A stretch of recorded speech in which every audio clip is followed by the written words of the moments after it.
پاکستان کے عوام کے دلوں میں بستے ہیں، پاکستان کے سب سے پاپولر لیڈر ہیں۔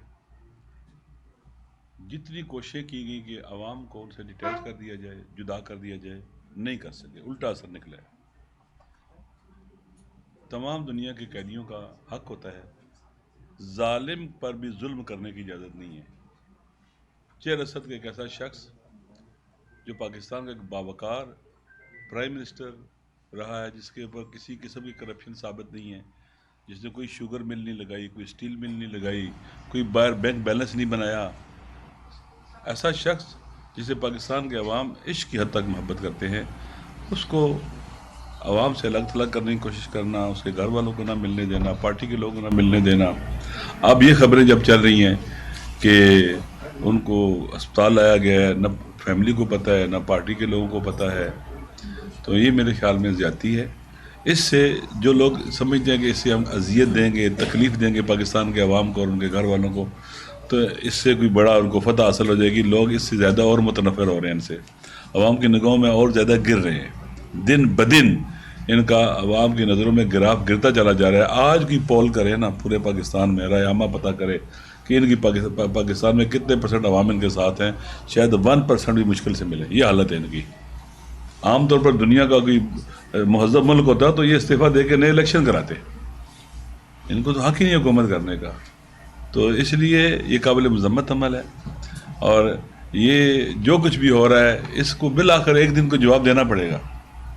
ایسا نہیں ہے کہ آپ جرائم انجام دیں گے، ظلم کریں گے اور پھر آپ کو اس کی جواب دہی نہیں ہوگی، حتماً جواب دہی ہوگی۔ آپ کو 2024 کے 8 فروری کے الیکشن میں بھی عوام نے جواب دیا تھا۔ عوام کے جب عدالت میں آپ گئے تو عوام نے آپ کو برے طریقے سے ٹھکرایا کہ آپ کے ہوش حواس اڑ گئے۔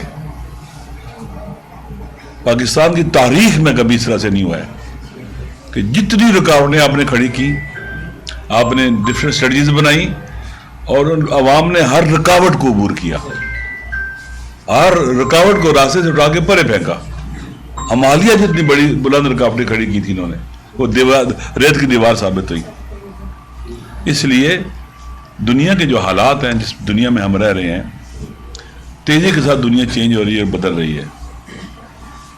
عمران خان صاحب اگر باہر ہوتے تو آج پاکستان کی فورسز کو، یا جو پہلی بات ہے یہ ڈونلڈ ٹرمپ کا 20 جو پوائنٹ والا یہ بورڈ ہی نہ بنتا، یہ بن ہی نہیں سکتا تھا۔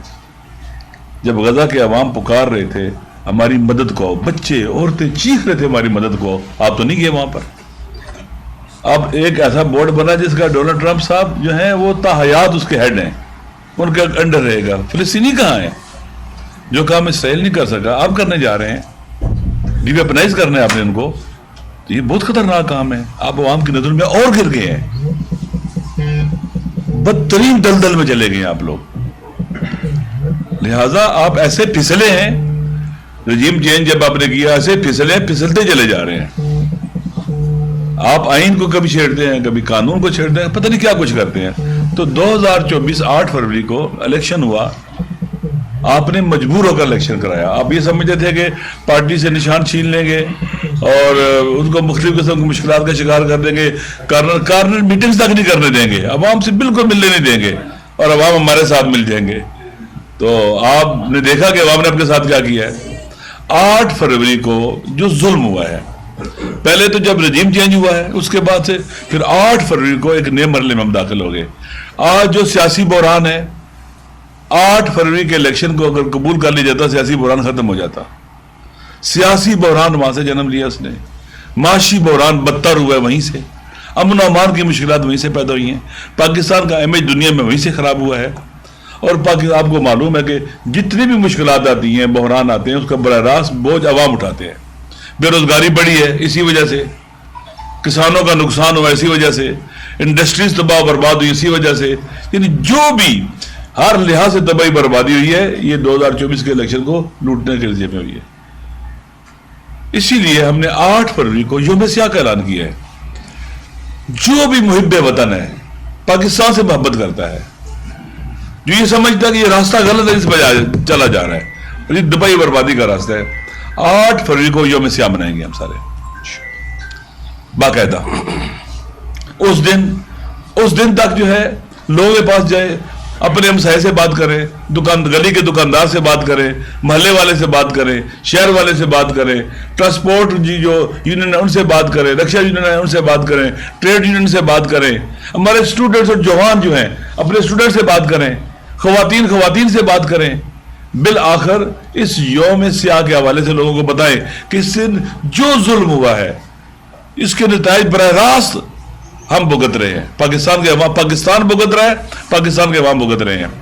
اور پھر 8 فروری والے دن لوگوں کو جو کہا جائے گا کہ پیا جام ہڑتال کریں, اسی اسٹریٹ موومنٹ کے اندر رابطوں کے ذریعے, اور شٹر ڈاؤن ہڑتال ہوگی. اس کے بعد یہ ہے, اور ضلع جو KPK کے حوالے سے ایک پلان ہے اپنا, اس کے بعد بلوچستان کے حوالے سے ایک پلان ہے, سندھ کے حوالے سے ایک, پنجاب کے حوالے سے ایک پلان ہے. اس کے بعد شام کو مشعل بردار جلوس نکلیں گے, پرامن نکلیں گے, جہاں نکال سکتے ہیں, یونین کونسل میں نکال سکتے ہیں وہاں نکالیں, اپنے محلے میں نکال سکتے ہیں نکالیں, اپنے شہر میں نکال سکتے ہیں نکالیں. ہم نے پرامن رہ کے یہ کام کرنا ہے, کسی کو گالی نہیں دینی ہے, کسی کو ڈنڈا نہیں مارنا ہے, کسی پر حملہ نہیں کرنا ہے, کسی جلاؤ گراؤ کی طرف نہیں جانا ہے. کوئی ہم نے یہ کام نہیں, ہم مہذب لوگ ہیں, بالکل مہذب لوگ ہیں, ہم کوئی فاشسٹ لوگ نہیں ہیں. ہم تو فاشزم کے خلاف نہیں کر رہے ہیں, ہم ظلم کے خلاف نہیں کر رہے ہیں. کسی کی پراپرٹی کو نقصان نہیں, چاہے پبلک پراپرٹی ہو چاہے سرکاری پراپرٹی ہو, ہم کسی کو نقصان نہیں پہنچانا چاہتے. انشاءاللہ العزیز یہ یوم سیاہ بیداری کا ثبوت دیں گے لوگ, بیداری کا دن ہے, اپنے حقوق کے لیے آواز بلند کرنے کا دن ہے, ظلم کے خلاف فریاد بلند کرنے کا دن ہے. میں پہلے بہت دفعہ کہہ چکا ہوں, خداوند متعال قرآن مجید میں کہتا ہے کہ کسی کو برا بلا, بلند آواز میں برا بلا مت کہو, مگر مظلوم کو کہا ہے کہ وہ یہ کام کرے. مجھے اللہ کو پسند ہے کہ مظلوم ظلم کے مقابلے میں فریاد بلند کرے. یہ یوم سیاہ ہماری فریاد ہے ظلم کے خلاف, یہ شٹر ڈاؤن ہڑتال فریاد ہے ظلم کے خلاف, پیا جام ہڑتال فریاد ہے ظلم کے خلاف, یہ مشعل بردار جلوس فریاد ہے ظلم کے خلاف.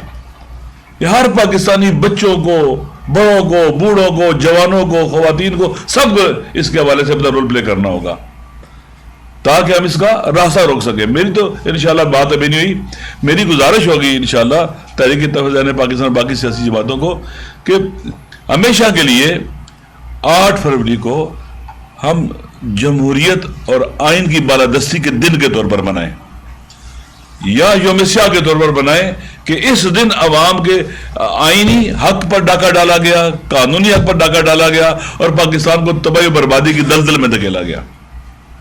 لہٰذا یہ واضح رہنا چاہیے کہ یہ 8 فروری سے پہلے تک ٹوٹلی اسٹریٹ موومنٹ کے دن ہے, عوامی رابطے کے دن ہے, ہر کسی سے رابطہ کرنا ہے, ہم سے اپنے ہمسائے سے رابطہ کرنا ہے, واٹس ایپ کے ذریعے رابطہ کرنا ہے, ٹیلی فون کر کے رابطہ کرنا ہے, فزیکلی رابطہ کرنا ہے.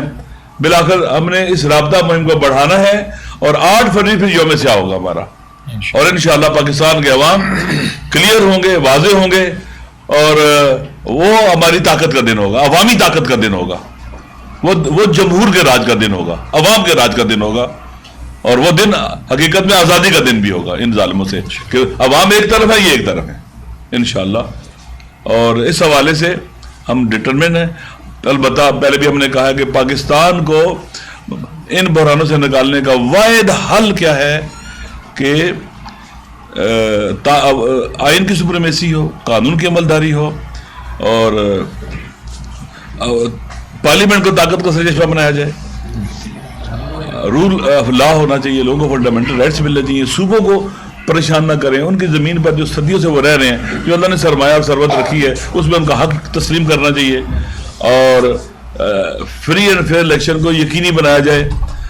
الٹیمیٹلی جب یہ چیزیں ہوں گی, بیٹھیں گے, تو جو لوگ بے گناہ قیدی ہیں, آپ عمران خان صاحب کو جیل میں رکھ کر کسی بحران کو ختم نہیں کر سکتے. آپ پاکستان کے عوام ہر اس کوشش کو قبول نہیں کریں گے جو عمران خان صاحب کو جدا کر کے ہوگی. وہ پاکستان کے عوام کے دلوں میں بستا ہے. بزدل آدمی بھی اگر ہونا بہادر آدمی کو پسند کرتا ہے. وہ اس وقت آپ کو ان کو پتہ ہونا چاہیے کہ پاکستان کے عوام کی ضد بن چکا ہوا ہے وہ. اس لیے عمران خان صاحب کو کوئی اگر کہے کہ ارریلیونٹ کر کے ایسے کر کے میرے خیال میں یہ ناقابل کوئی بحران ختم، اس کا مطلب بحران ہی ختم نہیں کرنا چاہتے ہیں. اور خان صاحب نے، ہم خود موجود تھے ایک ملاقات میں، راجہ صاحب بھی تھے، انہوں نے کہا تھا کہ میں کسی سے انتقام نہیں لوں گا. حتیٰ انہوں نے کہا تھا کہ آرمی چیف صاحب کو بھی کہہ دے، کسی سے بھی کہہ دیں میرے ساتھ جو بھی زیادتیاں ہوئی ہیں میں کسی سے انتقام نہیں لوں گا. اکاؤنٹیبلٹی ایک الگ چیز ہے، وہ ہر کسی کی ہونی چاہیے، میری بھی ہونی چاہیے. اور واپسی کا راستہ ایک ہی ہے. واپسی کا معنی قرآن مجید میں توبہ ہے، توبہ کرنی چاہیے. عوام کے حق پہ ڈاکہ ڈالا ہے، توبہ کرو. غیر آئینی قدم اٹھایا، توبہ کرو. قانون کی عملداری کو اپنے سخت نقصان پہنچایا، توبہ کرو. اور جو کچھ بھی کیا توبہ کرو، واپس آ جاؤ. یہ ملک امانت ہے ہمارے پاس، ہم اس کے مالک نہیں ہیں، یہ امانت ہے ہمارے پاس. اس لیے اس امانت میں خیانت نہ کرو. اصل تو مالک اللہ ہے، اللہ کی ملکیت ہے، حکومت بھی اللہ کی یہاں پر ہونی چاہیے. تو اس لیے ضروری ہے کہ ہم پاکستان کو اس دلدل سے نکالنے کے لیے آگے بڑھے. آپ کے خلاف دیکھیں کتنا ایپیکا ایکٹ ابھی جو ہوا ہے، ایپیکا ایکٹ کی سزائیں ملی ہیں ایمان زینب کو اور عادی چٹھا کو. دیکھیں آپ بھی بولو یار، آپ بھی یوم سیاہ بناؤ اس دن ہمارے ساتھ. آپ کا بھی حق پامال ہوا. ہر کوئی، یہ کسی ایک پارٹی کا مسئلہ نہیں ہے، یہ پاکستان کا اور پاکستان کے عوام کا مسئلہ ہے. شکریہ. جی شکریہ. میں صرف اتنا اضافہ کروں گا